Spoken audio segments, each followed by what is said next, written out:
నిజానికి ఉపోద్ ఉపోద్ఘాతంగా లేదా జస్ట్ కొన్ని పరిచయపు మాటలుగా మీతో ఒక వాక్య భాగాన్ని పంచుకోవడానికి ఇష్టపడుతున్నా. తిమోతికి రాసిన మొదటి పత్రిక 3వ అధ్యాయం. తిమోతికి రాసిన మొదటి పత్రిక 3వ అధ్యాయం 14వ వచనం నుంచి చివరి వరకు మనం చదువుకుందాం. 14వ వచనం నుంచి చివరి వరకు మనం చదువుకుందాం. నేను మీకు చదివి వినిపిస్తాను, మీరు కూడా జాగ్రత్తగా వినాలని మనం చూస్తున్నాం. శీఘ్రముగా నీ యొద్దకు వత్తునని నిరీక్షించుచున్నాను. అయినను నేను ఆలస్యము చేసిన ఎడల దేవుని మందిరములో అనగా జీవము గల దేవుని సంఘములో జనులు ఎలాగూ ప్రవర్తింపవలనో అది నీకు తెలియవలనని ఈ సంగతులను నీకు వ్రాయిచున్నాను. ఆ సంఘము సత్యమునకు ఆధారమునై ఉన్నది. నిరాక్షేపముగా దైవభక్తిని కూర్చిన మర్మము గొప్పదై ఉన్నది. ఆయన శరీరుడిగా ప్రత్యక్షుడాయను, ఆత్మ విషయమున నీతిపరుడని తీర్పు నొందెను, దేవదూతలకు కనబడెను, రక్షకుడని జనులలో ప్రకటింపబడెను, లోకమందు నమ్మబడెను, ఆరోహణుడై తేజోమయుడైను. చిన్న ప్రార్థన చేసుకుని ఈ వాక్యాన్ని మనం ధ్యానించుకుందాం. ప్రభా, మీకు వందనాలు, స్తోత్రాలు. మంచి తరుణాన్ని బట్టి మిమ్మల్ని స్తుతిస్తున్నాను. మీ ప్రజలు ప్రార్థన చేసి మీరు వారితో మాట్లాడాలని, ఈ వాక్యం వారికి మేలు చేస్తుందని నమ్మి ఈ స్థలంలో కూర్చుని ఉన్నారు. ప్రభా, దయచేసి అట్టి ఆశ కలిగిన వారితో మీరు మాట్లాడండి. నేను కాదు కానీ ప్రభా, మీ వాక్యాన్ని నేను వివరిస్తూ ఉండగా మీ ఆత్మ వారితో స్పష్టంగా మాట్లాడటానికి, వారి హృదయంలో కార్యం చేయటానికి మీరు సహాయం దయచేయండి. మేలు, క్షేమాన్ని, హెచ్చరికని, ఆదరణని మీరు దయచేయమని మీ నామానికి మహిమను తెచ్చుకున్నాను. యేసు నామాన్ని అడిగి ప్రార్థిస్తున్నాను తండ్రి. మనకు తెలిసిన రీతిగానే అపోస్తలుడైన పౌలు తిమోతికి పత్రిక రాయటం జరిగింది. అపోస్తలుడైన పౌలు ఆయన చాలా కాలం చాలా పరిచర్య చేశారు. దాదాపు ఆయన ఎన్నో సంఘాలను కట్టడానికి శిష్యులకు చాలా శిక్షణ ఇచ్చారు. సువార్థీకరణలో కూడాను ఆయన చాలా ముందంజలో అపోస్తలులందరికంటే ఉన్నాడు. చాలా ఎక్కువ సువార్త పరిచర్యను ఆయన చేశాడు. సంఘాలను స్థాపించడానికి ఆయన ఎంతో ప్రయాసపడ్డారు. అయితే ఈ సంఘాలను స్థాపించిన తర్వాత సంఘాలకు నాయకత్వం అనేది చాలా అవసరం. సంఘాలకు సరైన నాయకత్వం లేకపోతే ఎన్ని సంఘాలు స్థాపించినా కూడాను ఆ సంఘాలు కొంతకాలానికి ఆత్మీయతలోను లేదా వారి యొక్క విశ్వాసంలోను, నిరీక్షణలోను సన్నగిల్లి వెనుక తీసి వేరైపోయే ప్రమాదం ఉంది అని ఎరిగిన అపోస్తలుడైన పౌలు ఈ సంఘాలను బలపరచాలి అని అంటే అక్కడ నాయకులను ఉంచాలి. రెండో విషయం, అక్కడ నాయకులకు ఆ సంఘాన్ని ఎలా నడిపించాలో కూడా బోధించాలి. కాబట్టి అపోస్తలుడైన పౌలు మనం బైబిల్లో చూస్తే తిమోతును, తీతును, అలాగే ఎపఫ్రాను ఇలా చాలా మంది నాయకులను తయారు చేసి సంఘాల పైన ఆయన నియమించినట్టుగా మనం చూస్తాం. అలాగే ఆయన ఈ పత్రికను తిమోతికి రాస్తూ, ఈ పత్రిక నిజానికి 6 అధ్యాయాలు కలిగిన పుస్తకం. ఇందులో ఆయన పుస్తకాన్ని ఎందుకు రాస్తూ ఉన్నాడో, పుస్తకాన్ని రాయటంలో ఆయన ఉద్దేశం ఏంటి, ఆయన పర్పస్ ఏంటి అనేది ఇప్పుడు మనం చదువుకున్న వాక్య భాగంలో ఆయన రాయటం జరిగిందండి. మీరు ఎవరినన్నా కానీ అడిగితే అపోస్తలుడైన పౌలు మొదటి తిమోతి పత్రిక ఎందుకు రాశారు అని అడిగితే ఎవరన్నా బైబిల్ని ఎరిగిన వారు చూపించే వాక్య భాగం ఏంటి అని అంటే 3వ అధ్యాయం 14 నుంచి చివరి వచనం వరకు కూడాను మీకు చూపిస్తారు. So this is the purpose of the first Timothy. మొదటి తిమోతి పత్రిక యొక్క ఉద్దేశం ఇప్పుడు మనం చదువుకున్న ఈ వాక్య భాగం. ఈ వాక్య భాగంలో ఆయన కొన్ని ప్రాముఖ్యమైన విషయాలు, ముఖ్యంగా చెప్పాలి అని అంటే ఆయన సంఘం అంటే ఏంటి, సంఘం యొక్క ఉద్దేశం ఏంటి, సంఘం అంటే ఏంటి, సంఘం యొక్క ఉద్దేశం అంటే ఏంటి అనే 2 విషయాల్ని ఆయన ఏం చేస్తూ ఉన్నాడు అనంటే, ఈ సందర్భంలో ఈ 14 నుంచి చివరి వచనాల వరకు కూడాను ఆయన ఆహ్, తెలియజేయటం అనేది మనం చూస్తూ ఉన్నాం. మొట్టమొదటిగా వాట్ ఈస్ చర్చ్? సంఘం అంటే ఏంటి? కోర్స్ మీకు తెలిసిన విషయాలే కావచ్చు. మీకు కూడా మంచి బోధకులు ఉన్నారు. మీరు విని ఉండొచ్చు. బట్ పౌలు తిమోతికి రాస్తూ ఆయన యొక్క టెర్మినాలజీలో లేకపోతే ఆయన యొక్క కోణంలో సంఘం అంటే ఏంటో ఆయన ఇక్కడ వర్ణిస్తూ ఉన్నాడు. చూడండి 14 వచనంలో ఇలా ప్రారంభించాడు ఆయన. శీఘ్రముగా నీ వద్దకు వత్తునని నిరీక్షించుచున్నాను. సో పౌలు తిమోతి దగ్గరికి తొందరగా వస్తాను. నీ పరిచర్యను చూస్తాను, నిన్ను చూస్తాను అని వాగ్దానం చేస్తూ ఉన్నాడు. 15వ వచనంలో ఆయన ఇప్పుడు ఏమంటూ ఉన్నాడు అనంటే, నేను వచ్చిన తరువాత లేదా నేను రావటానికి మునుపే ఇప్పుడు ఆయన కొన్ని పనులు చేయమని చెప్తూ ఉన్నాడు.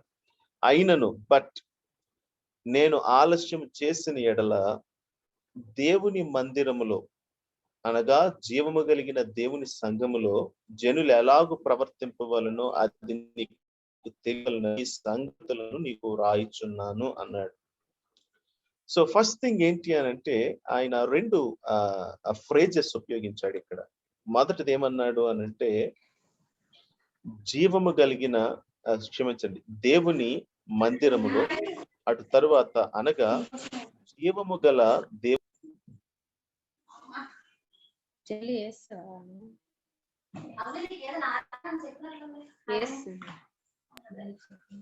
హలో వినిపిస్తుందా? నా వాయిస్ వినిపిస్తుందండి?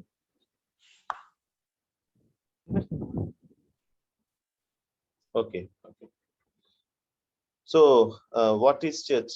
సంఘం అంటే ఏంటి అనంటే పౌలు తిమోతికు తెలియదని కాదు, ఆయనకి అర్థం కాలేదని కాదు, బట్ ఆయనకు దాని యొక్క డెప్త్ ని లేదా దాని యొక్క గొప్పతనాన్ని చెప్పడానికి ఆయన ఈ 15, 16 వచనాల్లో ఆయన కొన్ని పదాలను ఉపయోగించారు. మొదటిగా సంఘాన్ని ఆయన ఏమన్నాడు అనంటే దేవుని మందిరం అన్నాడు ఆయన. First thing temple of God అన్నాడు. రెండోది ఆయన ఏమన్నాడు అనంటే దేవుని సంఘం అన్నాడు ఆయన.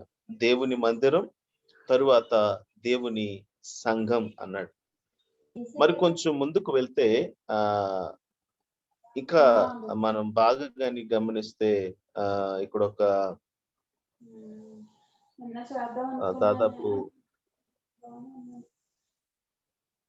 మధ్యలో ఎవరో మాట్లాడుతున్నారు. కొంచెం అది ఎవరైనా మ్యూట్ చేస్తే బాగుంటుందండి.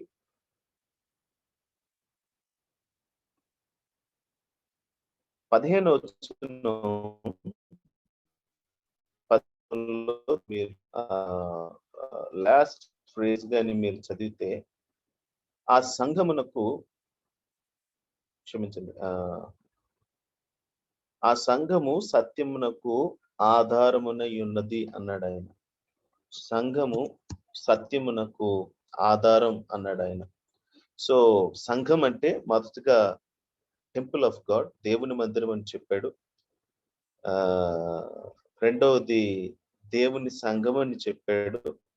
మూడవది ఆయన ఏమన్నాడు అనంటే సత్యానికి ఆధారం, స్తంభం, ఆధారం అని చెప్పాడు. Pillar and the base are the foundation of truth అని చెప్పాడు. 3 పదాలతో ఇక్కడ పౌలు ఆ సంఘం అంటే ఏంటో ఒక రకంగా ఆయన వర్ణించడం జరిగింది. ఇంతకీ ఎందుకు సంఘాన్ని దేవుని మందిరం అని పిలిచాడు పౌలు? సంఘాన్ని దేవుని మందిరం అని పిలవటంలో ఆయన ఉద్దేశం ఏంటి? కొన్నిసార్లు మనం కొన్ని పదాలను దాటేస్తాం లేదా కొన్ని పదాలను మనం సరిగ్గా పట్టించుకోం మనం. ఎందుకొరకు అనంటే మనకి చిన్నప్పటి నుంచి వినటం వలన కావచ్చు, లేదా మనం ఎక్కువగా తరచుగా పలకటం వలన కావచ్చు, పాటలు పాడటం వలన కావచ్చు, ఇంకొకరితో మాట్లాడటం వలన కావచ్చు, లేకపోతే మన కల్చర్ కావచ్చు. ఒక పదం విరివిగా వాడబడుతూ ఉన్నప్పుడు దాని సెన్స్ కొన్నిసార్లు మనం ఏం చేయొచ్చు అనంటే మనం మరిచిపోవచ్చు, లేదా మనకు దాని సెన్స్ ని సీరియస్ గా తీసుకోకపోవచ్చు. బట్ పరిశుద్ధాత్ముడు రాయించినప్పుడు, అపోస్తలుడైన పౌలు ఈ పత్రిక రాసినప్పుడు పౌలు చాలా తీవ్రతతో లేదా పౌలు చాలా సిన్సియారిటీతో సీరియస్ ఆయన కిందికి ఆ సంఘం చెప్పటికి ఆయన పదాలను ఉపయోగించాడు. ఆయన చర్చ్ యొక్క క్వాలిటీని లేదా చర్చ్ యొక్క డెఫినిషన్ చర్చిని డిఫైన్ చేయడానికి ఆయన పదాలను ఉపయోగించాడు. కాబట్టి టెంపుల్ ఆఫ్ గాడ్, దేవుని మందిరం, సంఘం అంటే దేవుని మందిరం లేదా విశ్వాసాలు అంటే దేవుని మందిరం అని ఆయన చెప్తూ ఉన్నాడు. ఒకసారి మనం ఈ మందిరం అనే మాట బైబిల్ గ్రంథంలో ఎక్కడ ఉపయోగించబడింది, ఎలా ఉపయోగించబడింది అనేది కొద్ది మాటలు మనం ఆలోచిద్దాం. ఓల్డ్ టెస్టమెంట్ లో దేవుడు మొట్టమొదటిసారి దేవుడు ఆదామును అవ్వను చేసినప్పుడు ఆయన వారి కొరకు ఒక ప్లేస్ ని ఆయన సిద్ధం చేశాడు. ఏదేను వనం అనే స్థలాన్ని ఆయన సిద్ధం చేశాడు. ఈ స్థలాన్ని సిద్ధం చేయటంలో ఆయన ఉద్దేశం ఏంటి ఎప్పుడన్నా ఆలోచించారా? ఈ స్థలాన్ని సిద్ధం చేయటంలో ఆయన ఉద్దేశం ఏం కాదు అని అంటే వారికి ప్లేస్ లేకపోవటం వల్ల కాదు. లేకపోతే మీరు బాగా గమనిస్తే ఏదైనా వనం అనేది భూమి మీద ఒక ప్రాంతంలో ఉంది, ఎగ్జాక్ట్ గా మనకు తెలియదు ఎక్కడో. బట్ దేవుడు ఈ విశాలమైన సృష్టిని చేసి, ఈ విశాలమైన విశ్వాన్ని చేసి, అందులో మనుషుల్ని మీరు ఎక్కడన్నా ఉండండి, మీరు ఎక్కడన్నా జీవించండి అని వారిని విడిచిపెట్టలేదు. కానీ అందులో ఒక ప్రత్యేకమైన స్థలం, అందులో మరి ప్రత్యేకమైన ఒక చోటును ఆయన ఏర్పాటు చేసి, ఆ చోటులో వారికి ఆయన నివాస స్థలంగా ఆయన పెట్టి, ప్రతి చల్లపూట కూడా లేకపోతే వారితో ఆయన సమయాన్ని గడపడం, వారితో ఆయన కొంత సమయాన్ని గడపడానికి ఇష్టపడుతూ ఉన్నట్టుగా మనం బైబిల్ గ్రంథం ఆరంభంలోనే మనం చూస్తాం. అటు తర్వాత మనకు తెలుసు మనుషులు పాపం చేశారు, మనిషి దేవుడి ఆజ్ఞకు అవిధేయత చూపించాడు, లేదా మనిషి దేవుని యొక్క చిత్తాన్ని తృణీకరించిన కారణం చేత ఆయన మనుషులను ఆ ఏదెను తోట నుండి బయటకు వెళ్ళగొట్టడం మనం చూస్తాం. ఎప్పుడైతే మనిషిని దేవుడు ఏదెను తోట నుంచి వెళ్ళగొట్టాడో దాని అర్థం ఏంటి అనంటే దేవునికి మానవునికి మధ్యలో ఇప్పుడు ఏమొచ్చింది అనంటే గ్యాప్ వచ్చింది. That is the gap of sin, that is the gap that we have because of our rebelliousness. దేవునికి వ్యతిరేకంగా మనం తిరుగుబాటు చేసిన దాన్ని బట్టి దేవుడు మానవుడికి మధ్యలో వచ్చిన అంతరాయం లేకపోతే ఆ యొక్క ఎడబాటు అనేది మనం అక్కడ ప్రారంభం అవటం మనం చూస్తాం. అటు తర్వాత మనం బైబిల్ గ్రంథంలో కాస్త ముందుకు వెళ్తే మనం నిర్గమాకాండం దగ్గరకు వచ్చినప్పుడు, లేవి కాండం దగ్గరకు వచ్చినప్పుడు మరలా దేవుడు ప్రత్యక్ష గుడారం అనే ఒక కాన్సెప్ట్ ని ఆయన మరలా ఏం చేస్తాడు అంటే మోషే ద్వారా ఇశ్రాయేలీయులకి ఇవ్వటం మనం చూస్తాం. అక్కడ దేవుని ప్రయత్నం ఏంటి, దేవుని ప్రయాస ఏంటి అని మీరు బాగా కానీ చదివితే దేవుడు ఆయన మనుషుల మధ్యలో మరలా నివాసం చేయాలని ఇష్టపడుతూ ఉన్నాడు. దేవుడు మనుషులతో కూడాను ఆయన ప్రయాణం చేయాలని, మనుషులతో కూడా ఆయన ఉండాలని, మనుషుల మధ్యలో ఆయన సంచరించాలని ఆయన ఇష్టపడ్డాడు. కానీ అదంత సరిగ్గా జరగలేదు, అదంత సాఫీగా జరగలేదు. ఎందుకొరకు అనంటే దేవుడు ఇష్టపడినప్పటికీ కూడాను there is a problem of sin. మానవులు ఇంకా పాపులుగానే ఉన్నారు కాబట్టి, మానవులో పాపం ఉంది కాబట్టి తిరుగుబాటు చేసే తత్వం అనేది మానవుని జీవితంలో ఉంది కాబట్టి దేవుడు ఆ ఆలోచన దేవుడు కలిగి ఉన్నప్పటికీ దాన్ని అనుసరించడానికి దేవుడు నాయకుల్ని ఏర్పాటు చేసినప్పటికీ, ప్రత్యక్ష గుడారం ఏర్పాటు చేసినప్పటికీ అదంత సక్సెస్ఫుల్ గా జరిగినట్టుగా మనం చూడం. ఎందుకొరకు అనంటే ఆ బలి అర్పణలు అర్పించడం, వారికి ప్రతిగా దేవుడు వారికి బదులుగా బలి అర్పణలు జరిగించి వాటి యొక్క రక్తాన్ని ప్రోక్షించటం ద్వారా దేవునికి వారికి మధ్యలో టెంపరరీ, ఈ మాట బాగా పట్టుకోండి, టెంపరరీ, తాత్కాలికంగా ఒక సంబంధం ఏర్పడిందే గాని ఈ సంబంధం అనేది ఏం కాదు అనంటే పర్మనెంట్ రిలేషన్షిప్ అనేది కాదు. తరువాత మనం ఎక్కడికి వస్తాము అనంటే we come to New Testament. మనం నూతన నిబంధన గ్రంథం దగ్గరకు వస్తాం. నూతన నిబంధన గ్రంథం దగ్గరకు వచ్చినప్పుడు యోహాను సువార్త మొదటి అధ్యాయం దాదాపు 18వ వచనంలో ఇలా రాయబడిందండి.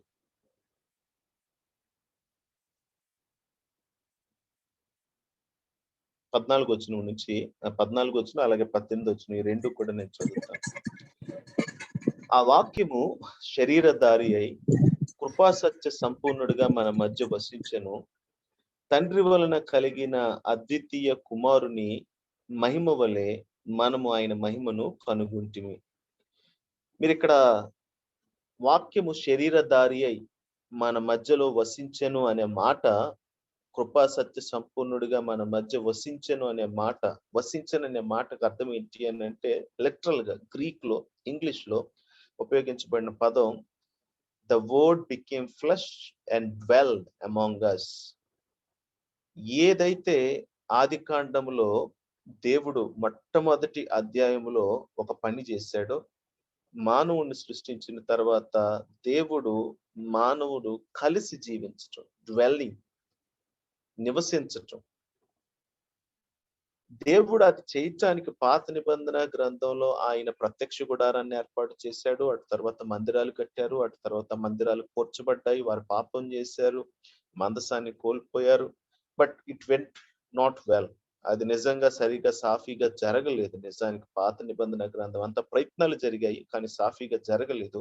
ఎందుకొరకు అనంటే అది టెంపరరీగా దేవుడు ఇచ్చినది. బట్ ఇక్కడ మనం చూస్తే ద సేమ్ కాన్సెప్ట్ కంటిన్యూడ్. దేవుడు మానవుడిగా వచ్చాడు, శరీరాన్ని ధరించుకొని వచ్చాడు, ఆయన మనుషుల మధ్యలో నివసించాడు. బట్ ద ఫ్యాక్ట్ ఈస్, ఇది ఎంతకాలం కొనసాగింది అనంటే జస్ట్ ఫర్ 33.5 years, 33.5 సంవత్సరాలే ఈ పని జరిగింది. 33.5 సంవత్సరాల తరువాత ఏం జరిగింది అనంటే, మరలా యేసుక్రీస్తు సిలువ వేయబడ్డాడు, ఆయన మరణించాడు, తిరిగి లేచాడు, ఆయన తండ్రి దగ్గరకు కొనిపోబడ్డాడు. సో అగైన్ ఇప్పుడు మానవునికి ఏముంది అని అంటే, లివ్ టుగెదర్, డ్వెల్ టుగెదర్, దేవునితో కూడా కలిసి ఉండటం, దేవునితో కూడా జీవించటం అనేది అది గ్యాప్ వచ్చింది. అయితే యేసుక్రీస్తు ప్రభు వెళుతూ వెళుతూ ఆయన ఒక వాగ్దానాన్ని చేశారు. ఏంటి ఆ వాగ్దానం అంటే, ఆయన పరిశుద్ధాత్మను వాగ్దానం చేశారు. ఆయన పరిశుద్ధాత్ముడు మీ మీదకి వస్తాడు, లేదా మీపై వస్తాడు. ఆయన మీ దగ్గరకు వచ్చినప్పుడు ఆయన మీతో కూడా ఉంటాడు, మీలో కూడా ఆయన నివాసం చేస్తాడు అనే మాటను ఆయన వాగ్దానం చేశాడు. ఒకసారి చూడండి యోహాను సువార్త, ఇదే యోహాను సువార్త 14వ అధ్యాయాన్ని మీరు గమనిస్తే ఇంచుమించు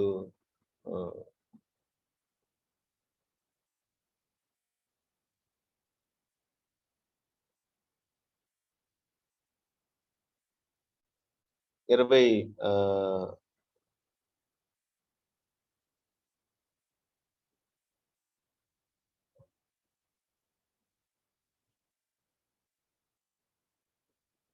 దాదాపు 24 వచనం నుంచి నేను చదువుతున్నాను, లేదా 25, 26 చదువుతానండి. 25, 26. నేను మీ యొద్ద ఉండగానే ఈ మాటలు మీతో చెప్పి తిని, ఆదరణకర్త అనగా తండ్రి నా నామమున పంపబోవు పరిశుద్ధాత్ముడు లేకపోతే సమస్తమును మీకు బోధించి నేను మీతో కూడా చెప్పిన సంగతులను మీకు జ్ఞాపకము చేయును. సో పరిశుద్ధాత్ముడు మీ దగ్గరకు వస్తాడు. ఆయన నేను మీకు ఏ ఏ సంగతులను ఆజ్ఞాపించానో అవన్నీ కూడాను ఆయన మీకు బోధిస్తాడు అనే మాట మనం ఇక్కడ చూస్తామండి. అటు తర్వాత మనం నిజానికి 15వ అధ్యాయంలో కూడాను పరిశుద్ధాత్ముని యొక్క ప్రస్తావం అనేది మనం చూస్తాం. చూడండి 26వ వచనం, 15వ అధ్యాయం 26వ వచనం. తండ్రి యొద్ద నుండి మీ యొద్దకు నేను పంపబోవు ఆదరణకర్త అనగా తండ్రి యొద్ద నుండి బయలుదేరు సత్యస్వరూప యొక్క ఆత్మ వచ్చినప్పుడు ఆయన నన్ను గూర్చి సాక్ష్యం ఇచ్చును. ఈవెన్ 16వ అధ్యాయాన్ని కూడా మీరు గమనిస్తే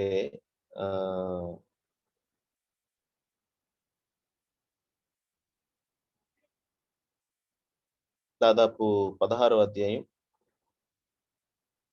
5వ వచనం నుంచి ఇలా రాయబడింది. నేను ఈ సంగతులు మీతో చెప్పినందున మీ హృదయములు దుఃఖముతో నిండి ఉన్నవి. అయితే నేను మీతో సత్యము చెప్పుచున్నాను. నేను వెళ్ళిపోవటం వలన మీకు ప్రయోజనకరము. నేను వెళ్ళని ఎడల ఆదరణకర్త మీ యొద్దకు రాడు. నేను వెళ్ళిన ఎడల ఆయన మీ యొద్దకు వచ్చును. ఆయన వచ్చి పాపమును గూర్చియు, నీతిని గూర్చియు, తీర్పును గూర్చియు లోకమును ఒప్పుకొనజేయును. సో కంటిన్యూయస్ గా మనకి 14 అధ్యాయం, 15 అధ్యాయం, 16 అధ్యాయం 3 అధ్యాయాల్లో యేసు ప్రభు కంటిన్యూయస్ గా ఆయన తన శిష్యులకు ఏమని బోధిస్తూ ఉన్నాడు అనంటే, ఆయన కొంతకాలం మనుషులతో కూడా నివసించడానికి ఆయన ఈ లోకానికి వచ్చాడు. బట్ ఆయన చనిపోయి వెళ్ళిపోతూ ఉన్నప్పుడు శిష్యులు చాలా నిరాశతో ఉన్నప్పుడు, దుఃఖంతో ఉన్నప్పుడు మరలా యేసు ప్రభు వారికి వాగ్దానం చేస్తూ ఏం చేశాడు అనంటే, నేను ఆత్మను పంపించబోతూ ఉన్నాను, పరిశుద్ధాత్ముడు రాబోతూ ఉన్నాడు, ఆయన మీతో కూడా ఉంటాడు, మీలో కూడా ఉంటాడు, మీకు బోధిస్తాడు, మిమ్మల్ని ఒప్పింపజేస్తాడు, మీలో నివసిస్తాడు అనే మాటలు మనకు చాలా క్లియర్ గా కనిపిస్తాయి. అందుకనే అపోస్తలుడైన పౌలు మొదటి కొరింథీ పత్రిక 6వ అధ్యాయం దాదాపు 19 వచనం అనుకుంటాను. దాదాపు 19 వచనంలో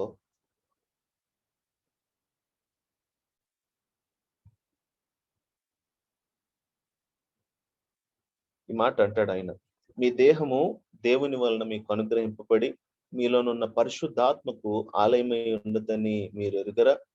మీరు మీ సొత్తు కారు, విలువ పెట్టి కొనబడిన వారు గనుక మీ దేహముతో దేవుని మహిమపరచుడి. So now the context or the concept ఏంటి అని అంటే, ఆదికాండం మొదటి అధ్యాయంలో దేవుడు మానవుడు కలిసి జీవించటం అనేది, దేవునితో మానవుడు కలిసి జీవించటం అనేది మొదలైంది. పాపాన్ని బట్టి కలిసి జీవించటం అనేది అది అసాధ్యమైంది కొంతకాలం. అయితే దేవుడు ఇష్టపడి ఆయన భౌతికంగా వారి మధ్యలో నివసించటానికి తాత్కాలికంగా ఆయన ఏం చేశాడు అంటే ఒక ప్రణాళికను చేశాడు. అది ధర్మశాస్త్రం, ఇశ్రాయేలీలతో దేవుడు చేసిన నిబంధన. అయితే అది తాత్కాలికమైనది కాబట్టి అది కొట్టివేయబడింది. యేసు ప్రభు ఈ లోకానికి వచ్చాడు. ఆయన 33.5 సంవత్సరాలు ఈ భూమి మీద మరల మనుషులతో కూడా ఆయన నివసించారు. అయితే ఆయన చనిపోయి తిరిగి లేచిన తర్వాత ఆయన పరిశుద్ధాత్మను వాగ్దానం చేశారు. ఇప్పుడు పరిశుద్ధాత్మ దేవుడు ఆయన ఏం చేస్తూ ఉన్నాడు అనంటే, ఆయన మనలో నివసిస్తూ ఉన్నాడు, ఆయన మనతో కూడా నివసిస్తూ ఉన్నాడు. అంటే దాని అర్థం ఏంటి అనంటే, మనం దేవునితో నివసిస్తూ ఉన్నాం, దేవునితో నివాసం చేస్తూ ఉన్నాం. అల్టిమేట్ గా ఒక రోజు చూడండి, ప్రకటన గ్రంథంలో ఏం జరగబోతూ ఉంది అనంటే,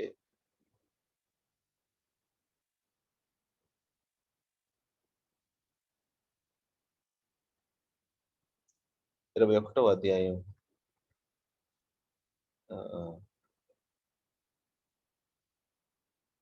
21వ అధ్యాయం ఇంచుమించు 22వ వచనంలో మనం గమనించినప్పుడు ఇలా రాయబడింది. దానిలో ఏ దేవాలయమును నాకు కనబడలేదు, సర్వాధికారి అయిన దేవుడగు ప్రభువును గొర్రె పిల్లయు దానికి దేవాలయమై ఉన్నారు. దానిలో ఏ దేవాలయమును నాకు కనబడలేదు, సర్వాధికారి అయిన దేవుడగు ప్రభువును గొర్రె పిల్లయు దానికి దేవాలయమై ఉన్నారు. అంటే అర్థం ఏంటి? దేవాలయం అంటే అర్థం ఏంటి? దేవాలయం అని అంటే అర్థం ఏం కాదు అని అంటే ఫిజికల్ టెంపుల్ కాదు. దేవాలయం అంటే అర్థం ఏంటి అని అంటే దేవుడు మానవుడు ఒక ప్రదేశంలో ఐక్యత కలిగి, సంబంధం కలిగి, ఒకరితో ఒకరు కాపురం చేయటం, నివాసం చేయటం, జీవించటం అనేది నిజంగా the concept of the temple. నిజానికి మందిరం అనే కాన్సెప్ట్ యొక్క అర్థం. అందుకని మనం ప్రకటన గ్రంథం 21వ అధ్యాయం ఆరంభంలో చూస్తే చాలా ఆశ్చర్యంగా ఉంటుంది. ఎలా ఉంటుందంటే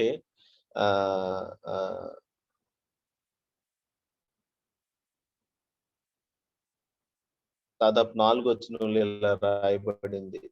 3 వచనం. అప్పుడు ఇదిగో దేవుని నివాసము, ఆ మాట అండర్లైన్ చేసుకుంటే దేవుని నివాసం అన్నాడు. మనుషులతో కూడా ఉన్నది, ఆయనతో కాపురం ఉండును. కాపురం అనే మాట కూడా మనం అండర్లైన్ చేసుకోవాలి. దేవుని నివాసము, తర్వాత ఆయన వారితో కాపురం ఉంటాడంట. వారు ఆయన ప్రజల ఇందురు, దేవుడు తానే వారి దేవుడై ఉండి వారి కన్నుల ప్రతి బాష్ప బిందువును తుడిచివేయును అంటున్నాడు. So what is church? సంఘం అంటే ఏంటి అని అంటే, మనం అనుకుంటూ ఉన్నట్టుగా సంఘం అంటే చాలా ఏదో ప్రభువుని నమ్ముకున్నాం, ప్రభువుని నమ్మి మనం ఏదో 4 పాటలు పాడి 2 మాటలు చదివి అందరికీ ఉన్నట్టుగానే వేరు వేరు దేవుళ్ళు ఉన్నట్టుగానే మనము ఒక ఆయన్ని నమ్ముకున్నాం, భక్తి చేస్తున్నాం. That's not the church. అది సంఘం కాదు. సంఘం అంటే బైబిల్ చెప్తూ ఉన్న మాట ఏంటి అనంటే, we are temple of God. మనం దేవునికి మందిరం. దేవునికి మందిరం అంటే అర్థం ఏంటి అనంటే, దేవుడు మనకు మందిరమై ఉన్నాడు, మనం దేవునికి మందిరమై ఉన్నాము. అంటే మనం ఆయన కలిసి, దేవుడు మానవుడు కలిసి యుగ యుగాలు జీవించటం అనేది ఆ కాన్సెప్ట్ ఈజ్ చర్చ్. అందుకనే మీరు యోహాను సువార్తలో చూస్తే ఆయన ఏమని అన్నాడు అనంటే, ప్రార్థన చేస్తూ యేసు ప్రభు లేదా యేసు ప్రభు శిష్యులతో మాట్లాడుతూ 13వ అధ్యాయం కావచ్చు, 17వ అధ్యాయం కావచ్చు, తండ్రి నీవును నేనును ఏకమై ఉండలాగున వీరును మనతో ఏకమై ఉండవలనని నేను కోరుచున్నాను అంటాడు ఆయన. మనము ఏకమై ఉండునట్లు వీరును ఏకమై ఆహ్, ఉండునట్లు నేను ఈ లోకానికి వచ్చానంటాడు ఆయన. సో ఏకత్వం, living together or being together, ఒక దగ్గర ఉండటం, నివాసం చేయటం, ఒక్కటిగా ఉండటం, సహవాసం కలిగి ఉండటం, సంబంధం కలిగి ఉండటం అనేది దట్ ఈస్ చర్చ్. అది సంఘం నిజానికి. ఏదో సంఘం అంటే దేవుణ్ణి నమ్ముకోవటం, దేవుణ్ణి జస్ట్ నమ్ముకున్న తర్వాత మనకు నచ్చినట్లుగా మనం జీవించటం అనేది లేదా మన బ్రతుకు మనది, ఆయన ఎక్కడో పైన ఉన్నాడు, ఆయనకి మనకి సంబంధం లేదనేది అది లోకస్తుల కాన్సెప్ట్ అది.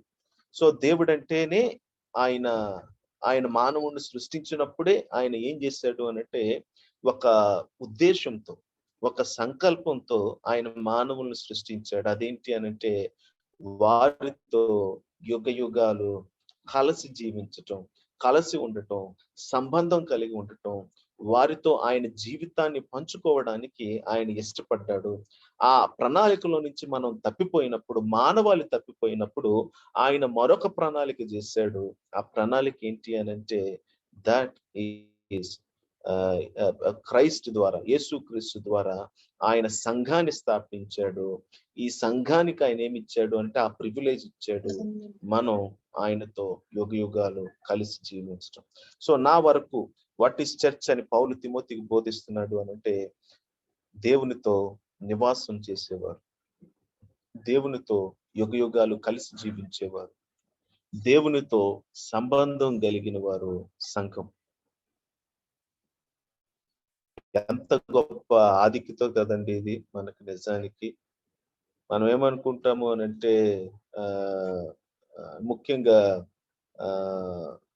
క్రిస్టియన్ అంటేనే ఒక లో వ్యూ వరల్డ్‌కి ఉంది, లోకానికి ఉంది. బట్ క్రైస్తవులంగా మనకి ఎలాంటి వ్యూ ఉందనేది మనం ప్రశ్నించుకోవాలి. దేవాది దేవుడు, ఈ విశ్వాన్ని చేసిన దేవుడు, ఈ భూమి ఆకాశాలను చేసిన దేవుడు, ఈ సమస్త సృష్టిని చేసిన దేవుడు, ఆయన మానవుడిని, ముఖ్యంగా మనల్ని ఆయన సృష్టించింది దేని కొరకు అనంటే, ఆయనతో యుగ యుగాలు జీవించటానికి, సంబంధం కలిగి, బంధం కలిగి, ఆయనతో మనం ఒక రూఫ్ కింద, ఒక స్థలంలో ఫేస్ టు ఫేస్, ముఖంగా ఆయన ముఖాముఖిగా చూస్తూ యుగ యుగాలు జీవించటానికి ఆయన మనల్ని చేశాడు. అందుకొరకు ఆయన తన కుమారుడైన యేసుక్రీస్తుని మన కొరకు పంపించాడు. ఆయన బలియాగం ద్వారా మన పాపాన్ని, మన పాప శిక్షను ఆయన తొలగించి మనల్ని దేవునితో కూడా ఐక్యపరిచి, మన హోప్ ఏంటి, ఒక రోజు మన నిరీక్షణ ఏంటి అని అంటే, అదే మన నిరీక్షణ. దేవునితో మనకు నివాసం ఉంది, కాపురం ఉంది. ఒకరోజు మనం మన ఇంటికి వెళ్ళబోతున్నాం అనేది the broad picture of the church, the big picture of the church. God's people అనే మాటకు, టెంపుల్ ఆఫ్ గాడ్ అనే మాటకు అర్థం అదండి. సో ఇంకొక రెండో మాట మీరు అక్కడ చూస్తే, పౌలు వాట్ ఈస్ చర్చ్ అన్న దానికి ఆయన ఉపయోగించిన మాట ఏంటి అంటే, మొదటి తిమోతి పత్రికలో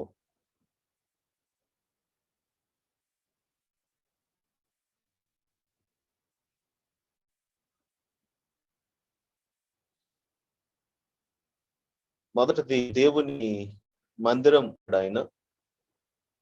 రెండవది ఇప్పుడు ఏమంటూ ఉన్నాడు అనంటే జీవము గల దేవుని సంఘం అంటున్నాడు ఆయన. దేవుని మందిరం అన్నాడు, ఇప్పుడు దేవుని సంఘం అంటున్నాడు.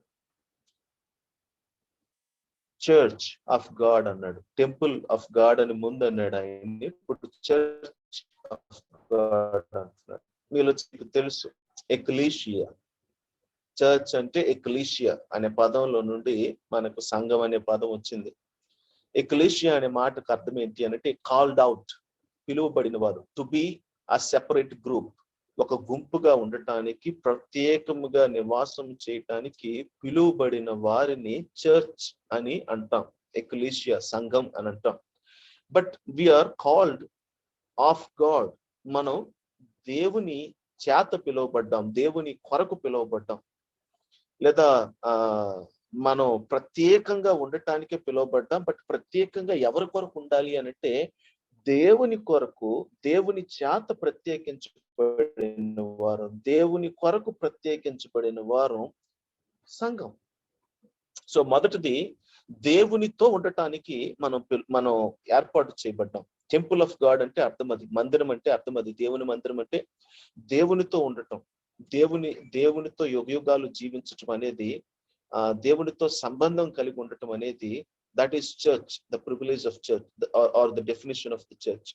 రెండోది ఇప్పుడు ఏమంటున్నాడు అనంటే we are separated by God or we are separated for God or to God. దేవుని కొరకు, దేవుని చేత, దేవునికి ప్రత్యేకించబడిన వారం సంఘం అని చెప్తూ ఉన్నాడు. సరే, ఈ లోకంలో చాలా మంది ఉన్నారు, ఈ లోకంలో కోట్లాది మంది ప్రజలు ఉన్నారు. బట్ దేవునితో యుగయుగాలు జీవించే భాగ్యం అనేది అది చాలా కొద్ది మందికి నిజానికి అది దొరుకుతూ ఉంది. సువార్తను నమ్మేవారు చాలా కొద్దిగానే ఉన్నారు. యేసుని ఎరిగిన వారు చాలా కొద్దిగానే ఉన్నారు. యేసు ప్రభు దేవుడు అంటే నమ్మేవారు చాలా తక్కువగానే ఉన్నారు. అయితే ఇది మన శక్తి, మన సామర్థ్యం కాదు మనం నమ్ముకున్నాము అని అంటే, ఇందులో కూడాను మనం చూస్తే ఇందులో దేవుని కార్యం, ఇందులో దేవుని యొక్క నిత్య ప్రణాళిక, ఆయన యొక్క నిత్య సంకల్పం అనేది ఇక్కడ మనం చూడగలం. చూడండి, కొన్ని వచనాలు నేను మీకు చూపిస్తాను. యోహాను సువార్త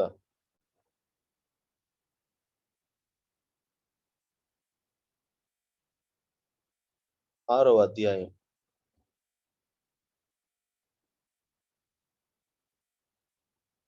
దాదాపు 45వ వచనంలో ఇలా రాయబడిందండి. యోహాను సువార్త 6వ అధ్యాయం 45వ వచనంలో ఈ మాట రాయబడింది.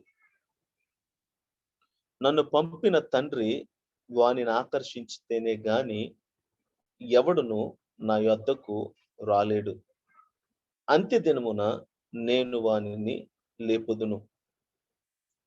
సో యేసు ప్రభు చాలా స్పష్టంగా చెప్తూ ఉన్నారు ఇక్కడ. నన్ను పంపిన తండ్రి, దేవుడు నన్ను ఈ లోకానికి పంపించాడు ఒక ఉద్దేశంతో, ఒక ప్రణాళికతో, ఒక స్పెసిఫిక్ టార్గెట్ తో ఆయన నన్ను ఈ లోకానికి పంపించాడు. నన్ను పంపించిన తర్వాత ఏం చెయ్యాలో, ఎవరికి సేవ చెయ్యాలో కూడాను నా తండ్రి నిర్ణయించాడు అని యేసు ప్రభు చెప్తున్నారు. అఫ్ కోర్స్ ఆయన అందరికీ బోధించారు, ఆయన అందరికీ వాక్యాన్ని ప్రకటించారు. బట్ ఆకర్షింపబడేది ఎవరు అనంటే, మీరు ఆ వాక్య భాగంలో చాలా స్పష్టంగా రాయబడింది, తండ్రి వాణ్ణి ఆకర్షించితేనే గాని ఎవడును నా యొద్దకు రాలేడు. అంత్య దినమున నేను వానిని లేపుదును. ఎవరిని ఆయన అంత్య దినాన లేపుతాడంట? ఎవడు ఆకర్షించబడ్డాడో వాడిని ఆయన అంత్య దినాన లేపుతాడంట. ఎవరు ఆకర్షించబడతారు అనంటే, తండ్రి ఎవరిని ఆకర్షించితే వారిని ఆయన అంత్య దినాన లేపుతాను అని వాగ్దానం చేశాడు. అదే 5వ అధ్యాయంలో మీరు చూస్తే దాదాపు 50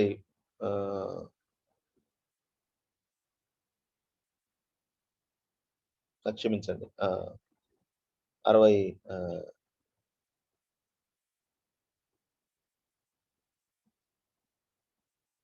5వ వచనంలో ఇలా రాయబడింది.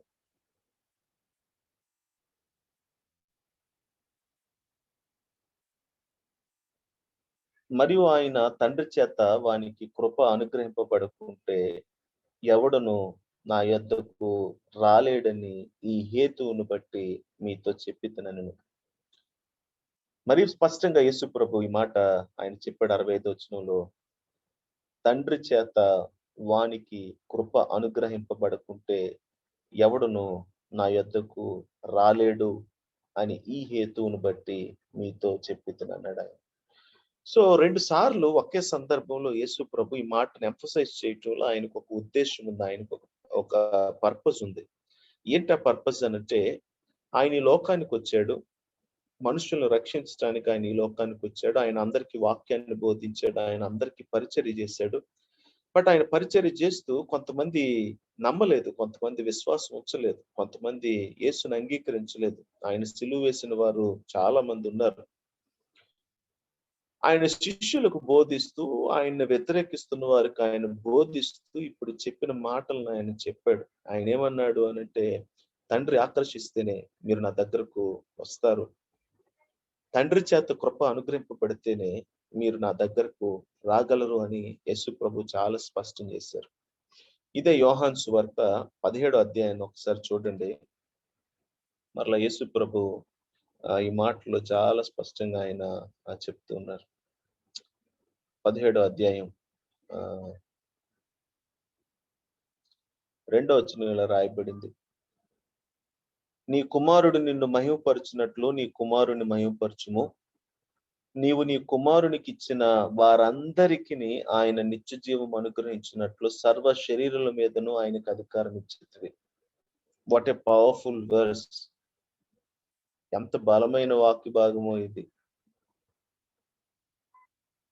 నీవు నీ కుమారునికి ఇచ్చిన వారందరికీ, అంటే తండ్రి కుమారునికి ఇచ్చాడంట కొంతమందిని. తండ్రి కుమారునికి ఇచ్చిన వారందరికీ కుమారుడు ఏం చేస్తున్నాడంట? నిత్య జీవం అనుగ్రహించినట్లు సర్వ శరీరుల మీదను కూడాను ఈయనకి అధికారం ఇవ్వబడిందంట. సో అగైన్ అండ్ అగైన్ మనం ఏం చూస్తూ ఉన్నాము అని అంటే, ఈ వాక్య భాగాల్లో తండ్రి కుమారునికి ఆయన మనుషులను అప్పగించాడు. తండ్రి కుమారుని దగ్గరకు మనుషుల్ని తీసుకొస్తూ ఉన్నాడు. వారిని తండ్రి ఏం చేస్తూ ఉన్నాడు అనంటే నిత్య జీవాన్ని అనుగ్రహిస్తూ ఉన్నాడు. మరలా చూడండి 3వ వచనంలో ఆయన ఇలా అంటాడు. క్షమించండి, 3వ వచనం కాదు, 4వ వచనం. చేయుటకు నీవు నాకు ఇచ్చిన పనిని నేను సంపూర్ణముగా నెరవేర్చి భూమి మీద నిన్ను మహిమపరిచితిని అన్నాడు. మరలా ఆయన 5వ వచనంలో ఇలా అంటున్నాడు ఆయన. క్షమించండి, 6వ వచనంలో. లోకము నుండి నీవు నాకు అనుగ్రహించిన మనుష్యులకు, మరలా అంటున్నాడు చూడండి చాలా స్పష్టంగా. లోకము నుండి నీవు నాకు అనుగ్రహించిన మనుష్యులకు, నీవు నాకు అనుగ్రహించిన మనుష్యులకు నీ నామమును ప్రత్యక్షపరిచితిని అంటున్నాడు. సో ఎవరికి యేసు ప్రభు తండ్రి నామాన్ని ప్రత్యక్షపరిచాడు అనంటే, తండ్రి ఎవరినైతే యేసుక్రీస్తుకు అప్పగించారో వారికి యేసుక్రీస్తు తండ్రి నామాన్ని ప్రత్యక్షపరిచారు. వారు నీ వారై యుండిరి, నీవు వారిని నాకు అనుగ్రహించితివి, వారు నీ వాక్యమును గైకొని ఉన్నారు. సో వారెవరు అనంటే తండ్రి కుమారునికి ఇచ్చిన వారు. ఇప్పుడు ఈ కుమారుడు వారికి తండ్రిని ప్రత్యక్షపరిచాడు. వారు ఆయన వాక్యాన్ని గైకున్నారు, నమ్మారు అంటూ ఉన్నాడు. సో ద కాన్సెప్ట్ ఏంటి అనంటే, వాట్ ఈస్ చర్చ్? అసలు సంఘం అంటే ఏంటి అనంటే, మొదటిగా మనం దేవునితో ఉండటానికి, యుగ యుగాలు దేవునితో జీవించటానికి దేవుడు ఏర్పాటు చేసుకున్న జనాంగం లేదా ప్రజలు, దేవునితో ఉండే ప్రజలు, వారే సంఘం. రెండవది సంఘం అంటే ఎవరు అనంటే, వీరు దేవుని చేత ప్రత్యేకించబడ్డారు. దేవుని చేత ఆయన పిలువబడిన వారు. దేవుడు వీరిని ఏం చేశాడు అంటే, భూమికి పునాదులు వేయడానికి మునిపే ఏర్పాటు చేసుకున్నాడు. ఈ ఏర్పాటు చేసుకున్న వారి కొరకు ఆయన తన కుమారుణ్ణి పంపించాడు. ఈ భూమి మీదకి ఆయన వచ్చినప్పుడు ఆ కుమారునికి వారిని అప్పగించాడు. వారిని ఆయన ప్రత్యక్షపరిచాడు, వారికి ఆయన బోధించాడు, వారు విశ్వాసం వచ్చారు. చూడండి, అందుకనే చాలా స్పష్టంగా మనం వాక్య భాగంలో చూసినప్పుడు ఎఫ్సీలకు రాసిన పత్రికలో పౌలు, మీరు ఎన్నో సార్లు ఈ వాక్య భాగం చదివి ఉంటారు, బట్ మరొక్కసారి మీ దృష్టికి నేను ఈ వాక్య భాగాన్ని తీసుకొని రావాలనుకుంటున్నాను. మొదటి అధ్యాయం 5వ వచనంలో ఇలా రాయబడింది, తన చిత్త ప్రకారమైన దయా సంకల్పం చొప్పున యేసుక్రీస్తు ద్వారా తనకు కుమారులుగా స్వీకరించుటకై మనలను ముందుగా తన కోసము నిర్ణయించుకొని, మనము తన ఎదుట పరిశుద్ధులమును నిర్దోషులమునై ఉండవలనని జగత్తుకు పునాది వేయబడక మునిపే ప్రేమ చేత ఆయన క్రీస్తులో మనలను ఏర్పరచుకొనెను. సో ఇక్కడ మనకు చాలా స్పష్టంగా ఈ మాట కనిపిస్తూ ఉంది. దేవుడు మనలను ఆయన ఏర్పాటు చేసుకున్నాడు. దేవుడు మనలను ఆయన ఎన్నుకున్నాడు, ప్రత్యేకపరిచాడు. ఇప్పుడు ప్రత్యేకపరచలేదు. ఆయన మనల్ని ఎప్పుడు ప్రత్యేకపరిచాడు అనంటే, భూమికి పునాదులు వేయడానికి మునిపే we are called, we are separated, we are chosen by God, for God, to God. That is church. అది సంఘం అంటే అండి. సో 2 మాటలు పౌలు రెండు పదాలు ఉపయోగించాడు, బట్ వెరీ పవర్ఫుల్ వర్డ్స్. ఆ 2 పదాలు అదేంటి అనంటే టెంపుల్ ఆఫ్ గాడ్, రెండవది ఏంటి అనంటే we are church of God. Temple of God అంటే అర్థం నేను చెప్పాను, దేవునితో ఉండే ప్రజలం, యుగ యుగాలు దేవునితో జీవించే ప్రజలం. చర్చ్ ఆఫ్ గాడ్ అంటే అర్థం ఏంటి అనంటే దేవుని కొరకు ప్రత్యేకింపబడిన వారు, దేవుని చేత ప్రత్యేకింపబడిన వారు, దేవుని కొరకు ప్రత్యేకింపబడిన వారు. So that is the church. 3వ మాట చెప్పి నేను ముగిస్తాను. అఫ్ కోర్స్ నేను అన్నదానికన్నా సమయం కొంచెం పొడిగింది. తమ్ముడు పర్వాలేదా డేవిడ్? పర్లేదన్నా, take your own time. Okay. So 3వ మాట నేను చెప్పి మాట ముగిస్తాను. అదేంటి అనంటే 3వ మాట ఆయన ఏమన్నాడు అనంటే church is the pillar and the base of the truth అన్నాడు ఆయన. చూడండి మరొకసారి మాట మీరు 1 తిమోతి పత్రికలో చూడొచ్చు. 1 తిమోతి పత్రిక 3వ అధ్యాయంలో 16వ వచనంలో, క్షమించండి 15వ వచనంలో ఆయన ఇలా అన్నాడు చివరి భాగంలో, ఆ సంఘము ఏ సంఘము అనంటే మందిరముగా పిలువబడిన వారు, సంఘంగా పిలువబడిన వారు ఇప్పుడు ఆ సంఘాన్ని గురించి లేదా ఆ ప్రజల గురించి మాట్లాడుతున్నాడు. ఇక్కడ చర్చ్ అంటే బిల్డింగ్ కాదు, ఇక్కడ చర్చ్ అంటే గ్రూప్, ఇక్కడ టెంపుల్ అంటే గ్రూప్. వారెవరు అనంటే సత్యమునకు ఆధారం, స్తంభము ఆధారమునై ఉన్నది. ఆ సంఘము సత్యానికి స్తంభమై ఉంది, ఆ సంఘము సత్యానికి ఆధారమై ఉంది అని అన్నాడు. సో దేవుడు మరొక విషయాన్ని ఇక్కడ సంఘం అంటే ఏంటో ఆయన బయలుపరుస్తూ ఉన్నాడు. ఎవరు వీరు అనంటే సత్యం చేత, ట్రూత్ చేత జీవించేవారు, లేదా ట్రూత్ ని జీవించి ఆ ట్రూత్ ని పునాదిగా కలిగిన వారు, ఆ ట్రూత్ కే పునాదిగా ఉన్నవారు ఒక రకంగా చెప్పాలి అనంటే. మీరు ఎప్పుడన్నా కానీ ఈ విషయాన్ని ఆలోచించారా? ఈ భూమి మీద మనం సంఘంగా పిలువబడ్డామనంటే, ఈ భూమి మీద సంఘంగా మనం చేయబడ్డాము అనంటే అఫ్ కోర్స్ అది దేవుని యొక్క ప్రణాళిక, అది దేవుని యొక్క ఏర్పాటు, దేవుని యొక్క ఎన్నిక. బట్ మీన్స్ ఏంటి అని ఎప్పుడైనా ఆలోచించారా? మాధ్యం ఏంటి అని ఎప్పుడైనా ఆలోచించారా? దేవుని ఎంత గొప్ప ప్రణాళికకు, అంటే భూమికి పునాదులు వేయడానికి ముందే ఆయన చేసిన ఈ గొప్ప ప్రణాళికకు, దేవునితో యుగయుగాలు కలిసి జీవించాలి, దేవునితోనే ఉండాలి, లేదా దేవునితో యుగయుగాలు మనం కాపురం చేయాలి, నివాసం చేయాలి, ఆ నరకాన్ని తప్పించుకొని పరలోకంలో ఆయనతో కూడా నివసించాలి అనటానికి ద మీన్స్ ఏంటని ఎప్పుడైనా ఆలోచిస్తే, the means is very simple. అదేంటి అనంటే ట్రూత్ ఇస్ ద మీన్స్. సత్యము అనేది దానికి మాధ్యంగా ఆయన చేశాడు. ఏ సత్యం? దేని గురించిన సత్యం? భూమి మీద చాలా నిజాలు ఉన్నాయి, చాలా సత్యాలు ఉన్నాయి, ఫ్యాక్ట్స్ ఉన్నాయి, ట్రూత్స్ ఉన్నాయి. బట్ ఈయన ది ట్రూత్ గురించి మాట్లాడుతూ ఉన్నాడు. ది ట్రూత్ ఏంటి అనంటే, ఆయన ది ట్రూత్ ని ఆయన 16వ వచనంలో ఇప్పుడు ఆయన ఒక అద్భుతమైన పాటగా లేదా అద్భుతమైన ఒక ఆహ్, సెంటెన్స్‌లో ఆయన ఫార్మ్ చేసి, ఆయన ది ట్రూత్ ఏంటో ఆయన వర్ణిస్తూ ఉన్నాడు. నిరాక్షేపముగా దైవ భక్తిని గూర్చిన మర్మము గొప్పదై ఉన్నది. సో, ఇప్పుడు ఆయన ఏమంటున్నాడు అనంటే ట్రూత్ అన్నాడు. బట్ ఇప్పుడు ఆ ట్రూత్‌ని మరలా ఆయన ఏమంటున్నాడు అనంటే, ఆయన మర్మం అంటూ ఉన్నాడు. దాన్ని దైవ భక్తితో ఆయన ముడిపెడుతూ ఉన్నాడు.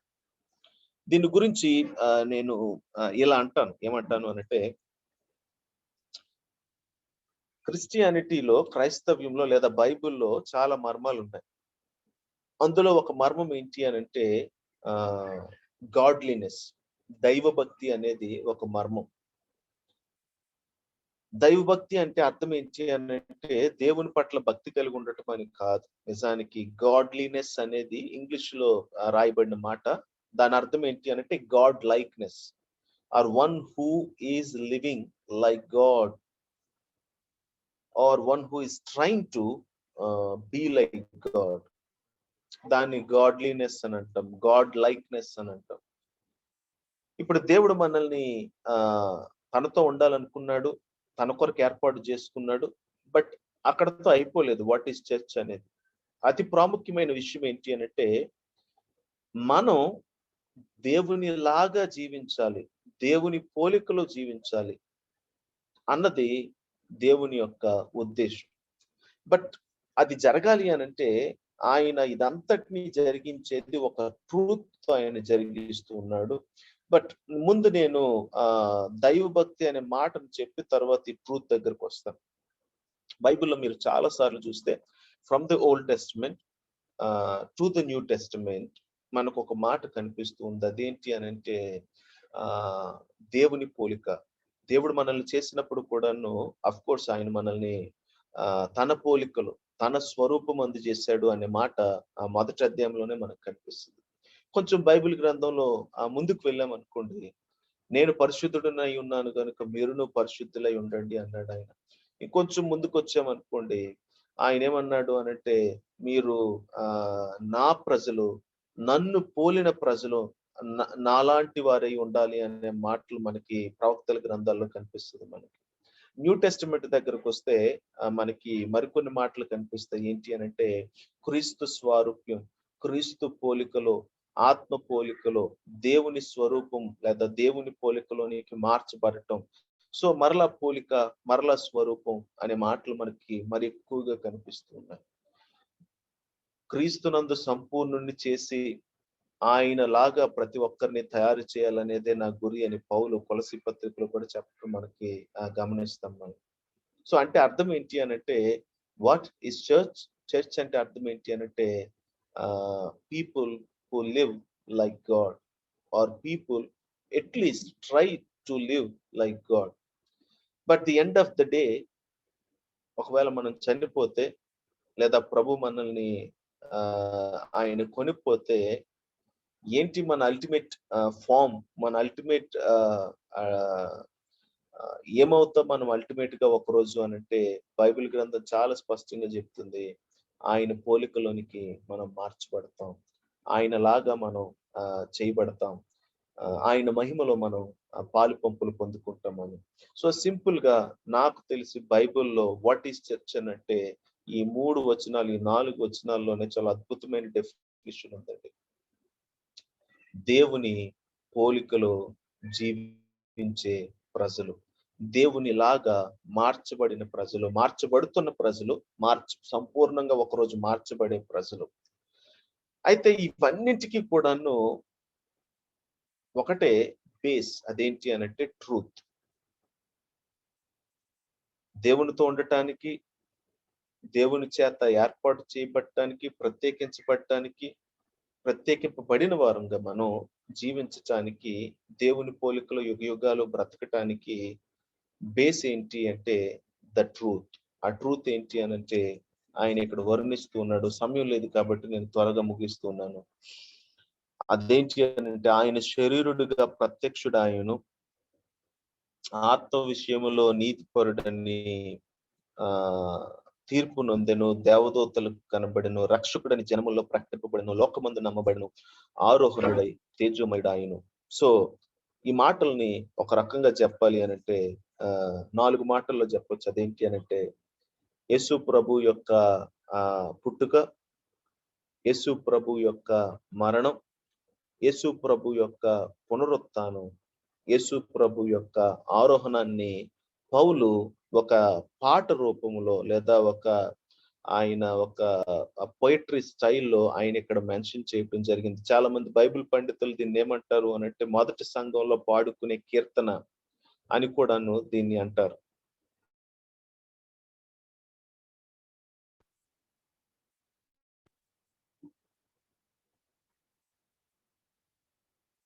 హలో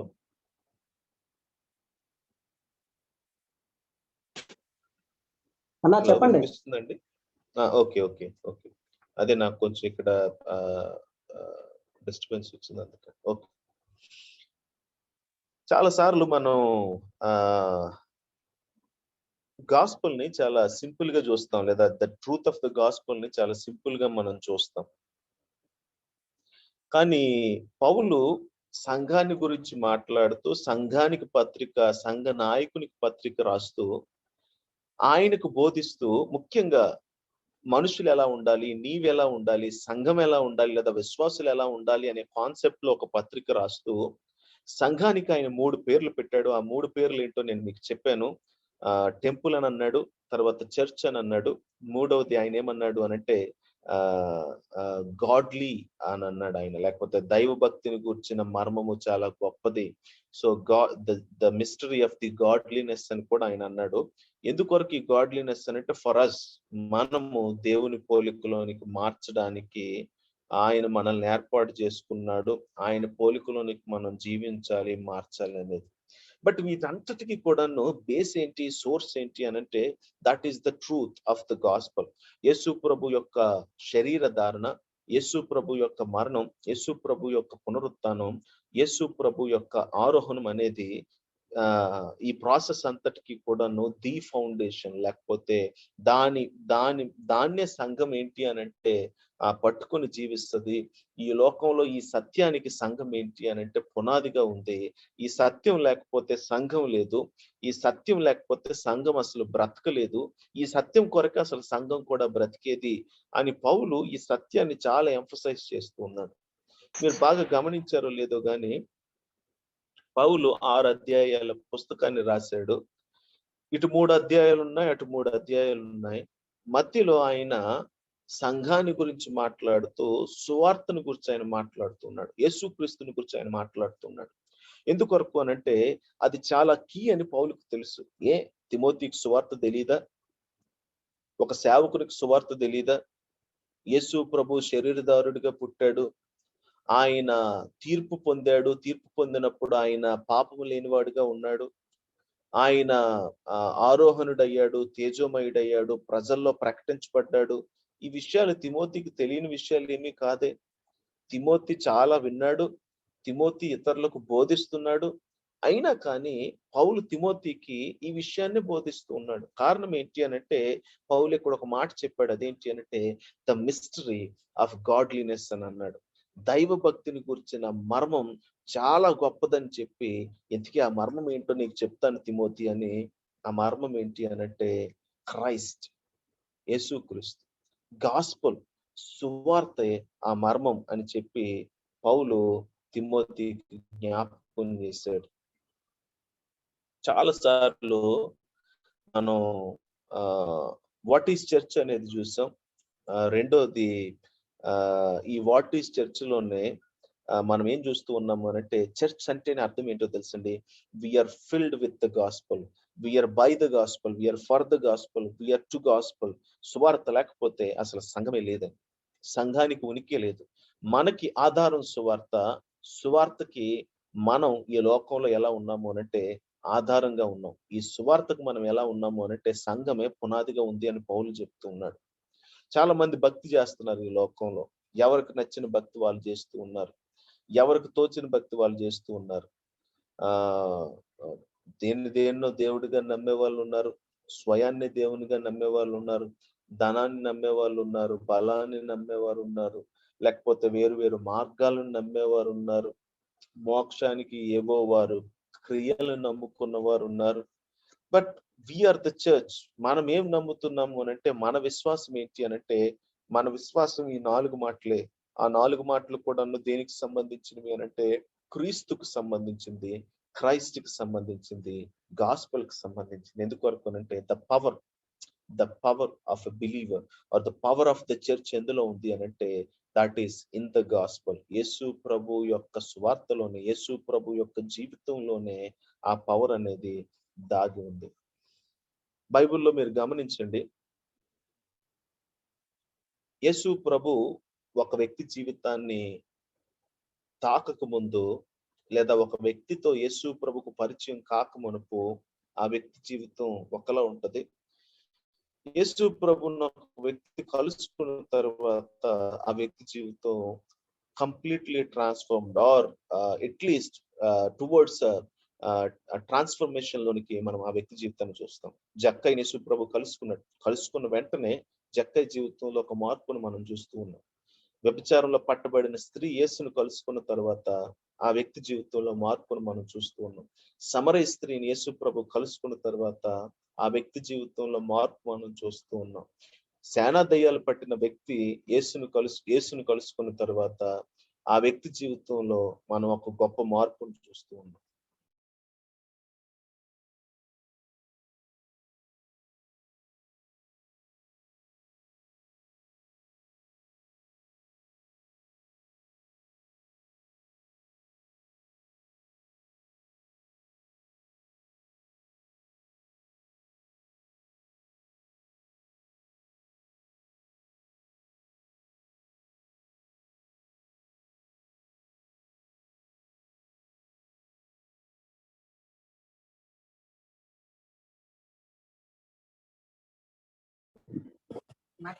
డేవిడ్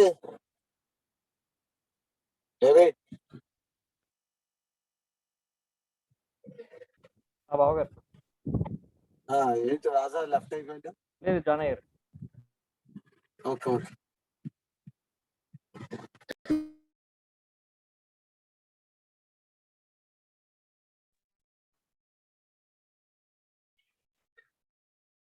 సారీ అండి, నాది ల్యాప్టాప్ ఛార్జింగ్ అయిపోయింది.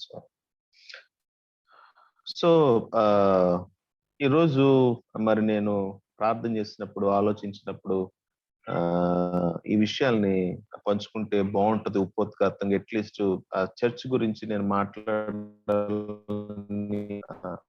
కాబట్టి ఈ విషయం నేను పంచుకుందాం అనుకున్నాను. వాట్ ఇస్ చర్చ్ అని అంటే, బేసిక్ గా ఈ 4 మాటలను మనసులో ఉంచుకోండి. మొదటిది ఏంటి అని అంటే, మనం దేవునితో యుగ యుగాలు జీవించటానికి మనం ఉన్నాం. దేవునితో యుగ యుగాలు జీవించేవారు మనం. సో దేవునితో సంబంధం కలిగి, దేవునితో యుగ యుగాలు జీవించి దేవునితో సంబంధంలోనికి వచ్చిన ప్రజలం మనం.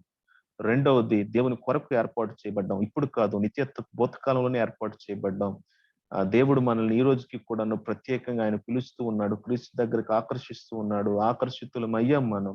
క్రీస్తుతో మనం అంటుకట్టబడ్డాం. యుగ యుగాలు క్రీస్తుతోనే కూడా ఉండబోతూ ఉన్నాం. మూడో విషయం ఏంటి అనంటే, we are godly people, God like people.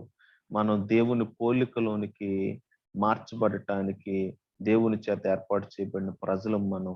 So మనకే ఆధిక్యత ఉంది. దేవుని పోలిక అనేది, ఆయన మనల్ని తన పోలికలోనికి మారుస్తూ ఉన్నాడు.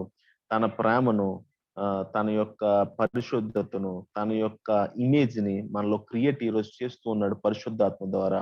ఒకరోజు చనిపోయిన తర్వాత ఆయనలాగా ఎవరు మార్చబడతారు అనంటే, మనమే ఆయనలాగా మార్చబడతాం. బట్ నాలుగోది ఏంటి అనంటే, మరి ప్రాముఖ్యమైనది అదేంటి అనంటే, we are the foundation and the pillar of the truth. మనం సత్యానికి పునాదులు. ఆ సత్యమే మనకి పునాది. But at the same time మనం ఆ సత్యానికి పునాదుల్లాగా ఈ లోకంలో నిలబడుతూ ఉన్నాం. ఇందులో 2 కోణాలు ఉన్నాయి. బట్ నేను మరొకసారి మీతో ఈ విషయాలను పంచుకుంటాను. బట్ ట్రూత్ లేకుండా, గాస్పల్ లేకుండా ఇవేవి సాధ్యం కాదు. ఇది ఎంత అసాధ్యమే. పౌలుకు తెలుసు ఇదే మిస్టరీ. నిజానికి పాత నిబంధన గ్రంథానికి క్రొత్త నిబంధనకి తేడా ఏంటి అని అంటే దేవుడు అప్పుడు ఇష్టపడ్డాడు, ఇప్పుడు ఇష్టపడ్డాడు. అయితే మనం దేవునితో సంబంధంలోనికి రావటానికి గాని, దేవుని చేత ప్రత్యేకింపబడి ప్రత్యేక హోదాలో ఉండటానికి గాని, లేదా దానికి మించి దేవుని పోలికలోనికి మార్చబడటానికి గాని రూట్ ఏంటి అని అంటే ది గాస్పల్, సువార్తే దానికి పునాది, క్రీస్తే దానికి పునాది. పౌలుకి ఆ విషయం తెలుసు, అందుకే మరొకసారి తిమోతికి జ్ఞాపకం చేస్తున్నాడు. చాలా సార్లు మనం గాస్పల్ ఓరియంటెడ్ లైఫ్ ని పక్కన పెడతాం, సువార్త కేంద్రీకృతమైన జీవితాన్ని పక్కన పెడుతూ ఉంటాం. మనం దాన్ని ఎంత పక్కన పెడితే మనం దేవుని పోలికలోనికి మనం అంత దూరం అవుతూ ఉంటాం. అదే సీక్రెట్ ఆఫ్ గాడ్లీనెస్. నిజానికి ప్రతిరోజు కూడాను యేసు ప్రభు మరణ అనుభవం, యేసు ప్రభు యొక్క పునరుత్థానుభవం, యేసు ప్రభు యొక్క శరీర ధారణ అనుభవం, యేసు ప్రభు యొక్క ఆరోహణం లేదా మహిమ నిరీక్షణ అనుభవం అనేది మన జీవితాల్లో మనం ఎంత అనుభవిస్తూ ఉంటామో మన జీవితం అంతగా మార్చబడుతుంది. చాలా మంది దైవజనులు ఉన్నారు, బైబిల్లో ఉన్నారు, బయట కూడా ఉన్నారు. ఈ గొప్ప దైవజనులందరి జీవితాన్ని మీరు చూస్తే వారు సువార్తను వారి జీవిత అనుభవంగా చేసుకున్నారు. అగస్టిన్ అంటాడు, తనతో ముందు వ్యభిచరించిన ఒక స్త్రీ తనను పిలిచినప్పుడు అగస్టిన్ చనిపోయాడు, యేసు ప్రభుతో కూడా సిలువ వేయబడ్డాడు, నేను క్రొత్త సృష్టిని, నేను నూతన సృష్టిగా చేయబడ్డానని. That is living by the gospel.